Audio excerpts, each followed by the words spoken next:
Hey y'all, welcome back to my channel. If you're new here, my name is Chantel and I am teaching kindergarten this year, and I'm also at a new school in a new district, so new everything. And I'm definitely excited about this year, and hopefully it's more good things and I can be here for a little minute, because I do want to find a school that I can stay at for like 20 years. Am I gonna be teaching 20 more years? Oh, and also this is my 12th year. It's going into my 12th year of teaching. But I really do want a school that I can stay at. And also, I'm just gonna go ahead and throw this out there. Sometimes it's not the teaching. Sometimes, majority of the time, it's the school slash admin at that school. And I advise anybody, if teaching is truly your passion, move around. Move around. Now, I did not necessarily have bad experiences why I moved around. I moved around for more money. Like, I moved to Texas from Louisiana for more money, more life experience, things like that. Even when I was in Louisiana, I moved from one school to another school because they was paying more. Like that's me. But anywho, I have some little tips, and I'm going to share with you, like, if you're a new teacher or even if you're an experienced teacher going into a new grade level. I'm going to be speaking specifically on kindergarten because that's what I am currently teaching. And yeah, I'm just gonna relate it, like I said, to my experience. I'm gonna be looking down on my phone because I wrote notes. But yeah, so I don't know how many tips these are, but these are just beginning of the year tips for any teacher. Okay. All right, so again, I'm going to be reading some notes from my phone, and I'm just going to relate it to what I do in my kindergarten classroom. But I'm pretty sure that you can use some of these things, especially if you teach pre-K through second grade, upper grade. I don't know. I can't help y'all. Sorry. So yeah, let's just get on with it. So the first thing is classroom culture. And the first thing, right, which everyone should know, is to learn your student's name quickly. Learn their names. I really do be shocked when I hear teachers say, I don't know all my kids' names yet. What? Why? How? But anyways, learn your students' names quickly. And some of the things that I do in the classroom is we do the good morning train. The good morning train is coming. How are you? And I'll say, hello, Miss Thomas. And then they'll be like, choo choo. Hello, Chantel. Choo choo. So that's letting me know their name as well. The students know their name. The student probably know their name, depending, like pre-K, kindergarten, like, this is your name. And then it's just a fun little song. I've also have note cards with their names, and I'll spread the note cards out, and we'll sit in a circle, and I'll be like, find your name, find your name. If they find their name, they have to stand up and be like, this is my name is such and such. So learn your kids' names quickly. And y'all, I don't even know how many this is, but yeah, these are just tips and tricks and hacks and whatever else. Okay. The next one is greet your students at the door. Most schools require the teachers to greet their students at the door. And it does build that positive environment. Like, it truly does. Now, is it some days that I might miss? We're talking about maybe 5 days after school year. That's because I'm probably trying to set things up, but for the most part, I am at my door saying good morning to my students. Now, I do not have the things on the side of the door. I did at one point where they be like fist bump, high five. I don't do that no more. I do see some teachers still do it, but I am standing at the door greeting my students. The next thing, be kind, like far as the students and the teacher, but just teaching the students to be kind to one another, help each other. Acts 3 before me, I promise y'all, it will make your teacher life so much easier. Like, have the kids help each other. So that's what I have far as like classroom culture. The next thing is routines and procedures. Kindergarten boot camp. That is what we are in now. I typically do a month, that first month of school. Well, I say 3 weeks. Like after Labor Day, we should be kind of good. But we do boot camp. Whatever grade I'm teaching, I do boot camp. Okay, so we are going over our routines and procedures every single day. I am modeling how I want my classroom to look. And also, like, let's say we do a lot of callbacks. So let's say hands on top, everybody stop. Let's do it again, because one child, you wasn't doing it, so let's do it again. Hands on top, everybody stop. Ooh, sorry friends. I really don't be saying friends. I'm saying friends for y'all. I be like, sorry kids.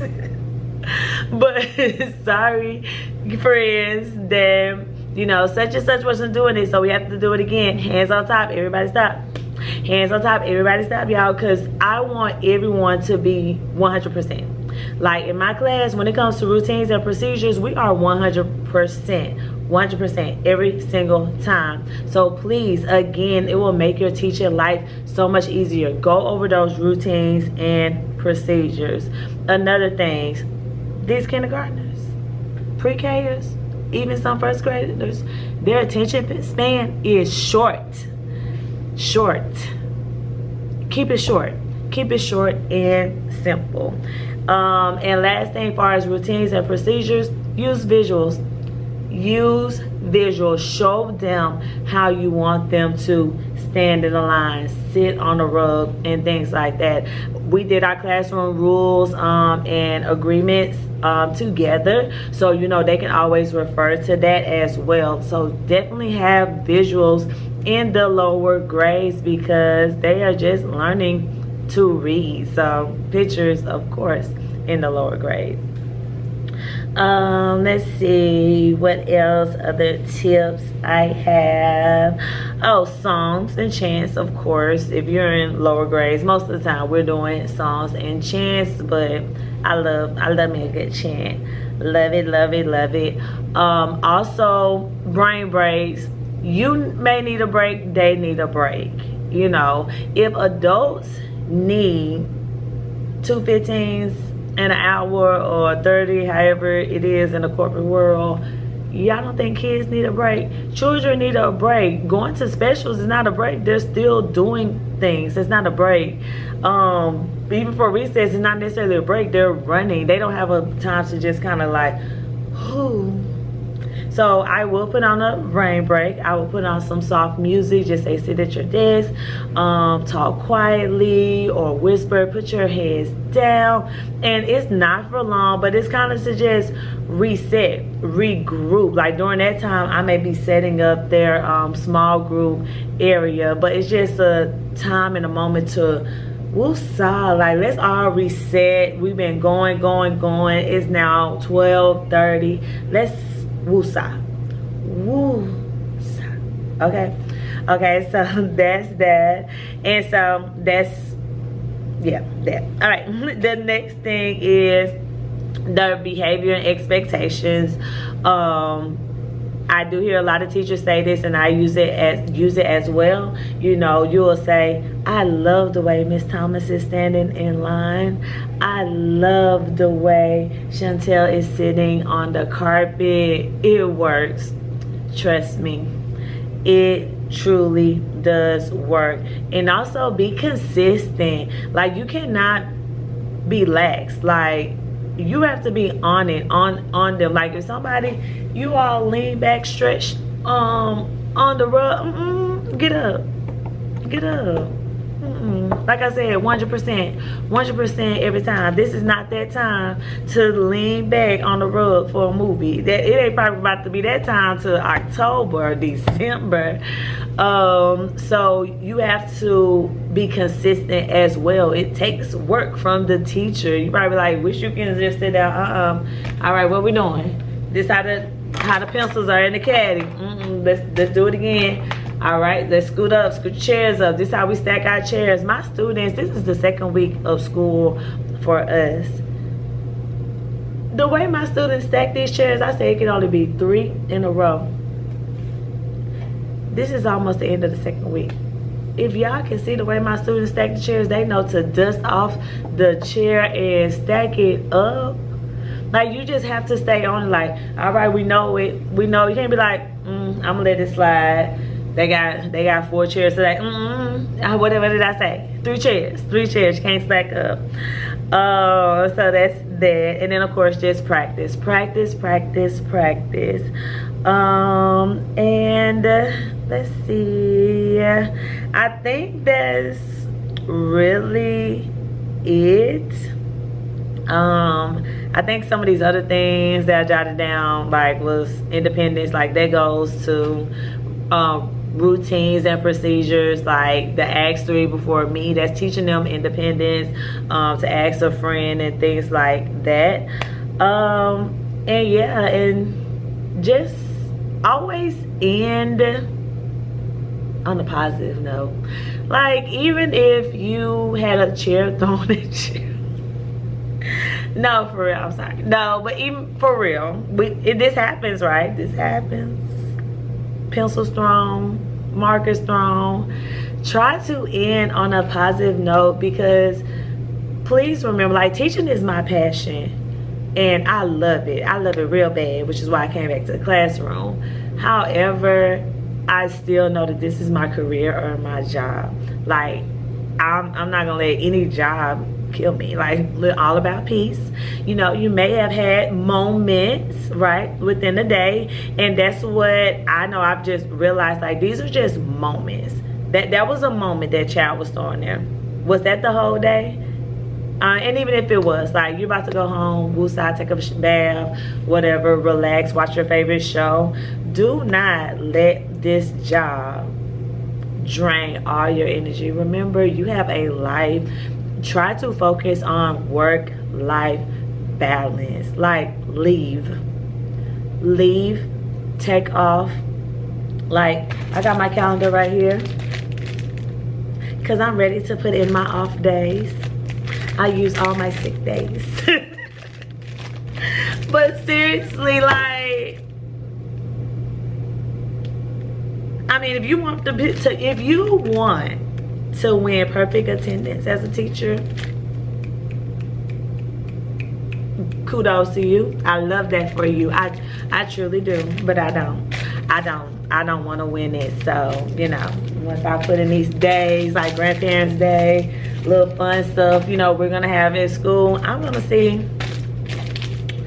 what random Wednesday I can take off for my mental health. What random day? Because baby, y'all gonna have to put peace in your life. Balance. Because best believe, I feel like I was looking like this on last day of school. I was like,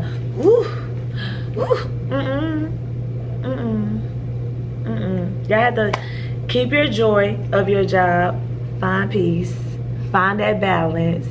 I promise you, like, even with them dinging me for stuff I didn't have up in the room, just do it. I saw it was highlighted yellow. Guess what I did? Okay, stayed after work, put it up, come back in, make sure I have it right. Just do the stuff, y'all.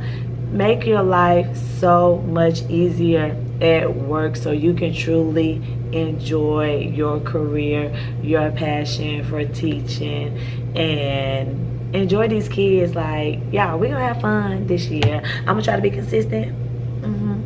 That's my goal. I ain't gonna say nothing else. I'm gonna be consistent.